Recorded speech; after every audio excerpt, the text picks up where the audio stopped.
കൊല്ലം കല്ലുവാതുക്കലിൽ വയോധികനെ മരിച്ച നിലയിൽ കണ്ടെത്തിയ സംഭവം കൊലപാതകമെന്ന് സൂചന. ശരീരത്തിൽ വീണ് പരിക്കേറ്റതിന്റെ പാടുകളില്ല. തലയ്ക്ക് പുറകിൽ ആഴത്തിലുള്ള മുറിവുണ്ട്. മദ്യപന്മാർ തമ്മിലുള്ള തർക്കത്തിന്റെ കൊലപാതകം നടന്നിരിക്കാമെന്ന പ്രാഥമിക വിലയിരുത്തൽ ആണ് പോലീസ് നൽകുന്നത്. കൂടുതൽ വിവരങ്ങളുമായി ഷമീർ അബ്ദുൾ ചേരുകയാണ്. ഷമീർ, വിശദാംശങ്ങൾ.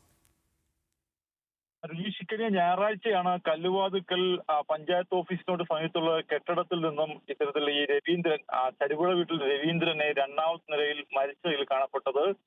തൊട്ടടുത്തായി രക്തം തളം കെട്ടി കിടക്കുന്ന നിലയിലായിരുന്നു ഉണ്ടായിരുന്നത്. ആദ്യഘട്ടത്തിൽ പോലീസ് കരുതിയിരുന്നത് ഇത് പോലീസിന്റെ ഒരു നിഗമനം ഇതൊരു കൊലപാതകമാണ്. പുറകിൽ നിന്ന് ഏറ്റ അടിയാണ്, തലക്കേറ്റ അടിയാണ് ഇത്തരത്തിൽ രക്തം വാർന്ന് മരിക്കാൻ കാരണമായത് എന്നാണ് പോലീസ് വിലയിരുത്തുന്നത്. എന്തായാലും ആ പ്രദേശത്ത് അന്വേഷിച്ചതനുസരിച്ച് മനസ്സിലാക്കുമ്പോൾ ആ കെട്ടിടത്തിൽ നിരവധി മദ്യപന്മാരെത്തുകയും രാത്രി വലിയ മദ്യപാനം നടക്കുകയും പ്രശ്നങ്ങൾ ഉണ്ടാവുകയും ഒക്കെ നടക്കുന്ന ഒരു കെട്ടിടമാണ്. എന്തായാലും അവിടെ വന്നു പോയവരെ കുറിച്ചുള്ള അന്വേഷണത്തിലാണ് ഇപ്പോൾ പാരിപ്പള്ളി പോലീസ് ഉള്ളത്. കൂടുതൽ വിവരങ്ങൾ, അതായത് കൊലപാതകം അടക്കമുള്ള കാര്യങ്ങളിലേക്ക് എത്തിച്ച സംഭവം എന്താണ് എന്നുള്ളതാണ് പോലീസ് ഇപ്പോൾ പരിശോധിച്ചു വരുന്നത്. സുജീഷ്.